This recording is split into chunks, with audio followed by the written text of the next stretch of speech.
भारत का इतिहास सिर्फ लिखा नहीं गया, ये जिया गया था। हजारों साल पहले उन लोगों द्वारा जिनकी कहानियां आज भी पूरी दुनिया को हैरान करती हैं। आज हम आपको ले जा रहे हैं उस शहर में जिसके बारे में कहा जाता है कि वो मानो धरती पर स्वर्ग था। एक शहर जो सिर्फ ईंटों और पत्थरों से नहीं बना था, बल्कि सपनों, शक्तियों और दिव्य वास्तुकला से खड़ा हुआ था। यह है इंद्रप्रस्थ, महाभारत का वह महानगर जिसे कभी पांडवों ने बसाया था। एक चमकता हुआ नगर जो समय की धूल में खो गया, पर उसकी प्रतिध्वनियां आज तक गूंजती हैं। कहानी शुरू होती है वनवास से लौटे 5 भाइयों से, युधिष्ठिर, भीम, अर्जुन, नकुल और सहदेव। हस्तिनापुर के राज्य का बंटवारा होता है। कौरव अपनी सत्ता को बचाने के लिए पांडवों को खांडवप्रस्थ नाम की बंजर जमीन दे देते हैं। ये जगह जंगलों से घिरी, पत्थरीली, सुनसान और बिल्कुल अनुपयोगी मानी जाती थी। किसी को लगा भी नहीं कि यहाँ कभी एक महान नगर खड़ा हो सकता है, लेकिन कहा जाता है जहाँ इच्छा हो वहाँ मार्ग होता है। पांडवों ने जब इस जंगल को देखा तो उन्होंने यहाँ सिर्फ मिट्टी नहीं देखी, उन्होंने एक भविष्य देखा। एक ऐसा शहर जो भारतीय इतिहास का सबसे भव्य शहर बनेगा। इंद्रप्रस्थ का निर्माण शुरू होने से पहले खांडव वन एक बाधा की तरह खड़ा था। ये वो जंगल था जिसे देवता भी पार नहीं करना चाहते थे। मगर यहाँ से आता है कहानी का सबसे महत्वपूर्ण मोड़। एक दिन अग्निदेव अर्जुन और कृष्ण से मिलते हैं। अग्निदेव कहते हैं कि वे वर्षों से भूखे हैं और उन्हें पूरा खांडव वन निगलना है, लेकिन वन की रक्षा स्वयं इंद्रदेव कर रहे थे। अर्जुन और कृष्ण 2 ऐसे साथी जिन्होंने किसी भी चुनौती को कभी ना नहीं कहा। अग्निदेव की इच्छा पूरी करने के लिए अर्जुन अपना गांडीव उठाते हैं, कृष्ण अपना सुदर्शन चक्र, और शुरू होती है खांडव वन की अग्नि, भयावह आग जो कई दिन तक चलती रही और अंत में खांडव वन का अधिकांश हिस्सा साफ हो गया और यहाँ एक नए नगर के निर्माण की जमीन तैयार हुई। यही थी इंद्रप्रस्थ की शुरुआत। महाभारत में कहा गया है कि इंद्रप्रस्थ को केवल मनुष्यों ने नहीं बनाया। कई कथाओं में लिखा है कि इसे देवताओं के वास्तुकार विश्वकर्मा ने स्वयं डिजाइन किया था। ये साधारण शहर नहीं था, ये एक मायावी नगर था। रात में इसकी दीवारें चंद्रमा की रोशनी से चमकती थीं। दिन में महलों की खिड़कियों से सूरज का प्रकाश ऐसे फूटता था जैसे सोना पिघल कर बह रहा हो। इस शहर के चारों ओर विशाल द्वार थे, दिल्ली के आज के प्रवेश द्वारों की तरह। अंदर प्रवेश करते ही सीधी चौड़ी सड़कों पर 2 तरफ सुगंधित वृक्ष लगे थे। कहा जाता है इंद्रप्रस्थ की सड़कों पर सफाई इतनी होती थी कि धूल तक नहीं उड़ती थी। नगर के बीचों बीच युधिष्ठिर का प्रसिद्ध राजमहल था, जिसकी चर्चा आज तक दुनिया भर में होती है। युधिष्ठिर के महल में प्रवेश करते ही हर जगह क्रिस्टल जैसे पारदर्शी स्तंभ, फूलों की तरह नक्काशी और चमकदार फर्श दिखाई देती थी।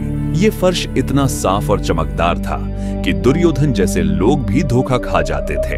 कथा के अनुसार दुर्योधन एक दिन महल देखने जाता है। जहां पानी नहीं होता वहां पानी दिखाई देता है, और जहां असली पानी होता है वह उसे जमीन समझकर उसमें गिर पड़ता है। महल की माया, महल की दिव्यता और पांडवों की उन्नति देखकर दुर्योधन के मन में जलन का आगार तैयार हुआ, और कहा जाता है यही वह पल था जिसने कौरव पांडव संघर्ष की नींव और गहरी कर दी। इंद्रप्रस्थ सिर्फ एक सुंदर शहर नहीं था, यह प्राचीन भारत का सबसे उन्नत व्यापारिक केंद्र था।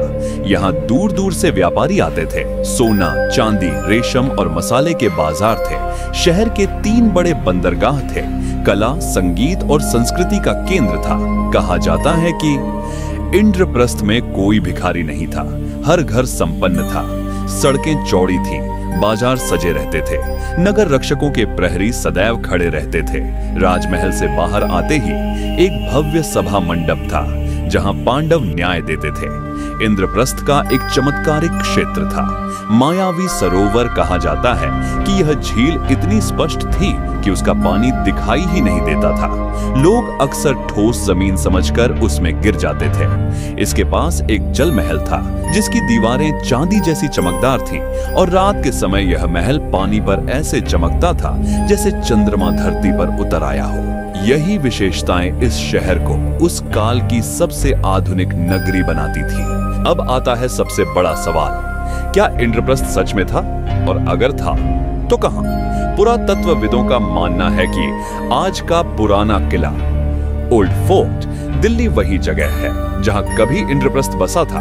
यह क्षेत्र यमुना के किनारे उतना ही विशाल, उतना ही रणनीतिक और उतना ही महत्वपूर्ण था जितना महाभारत में वर्णित किया गया है। दिल्ली के कई पुरातात्विक उत्खननों में महाभारत काल की मिट्टी के बर्तन, दीवारों के अवशेष और प्राचीन ईंटें मिली हैं। इतिहासकार कहते हैं इंद्रप्रस्थ कभी सिर्फ कहानी नहीं था, वह एक वास्तविक शहर था।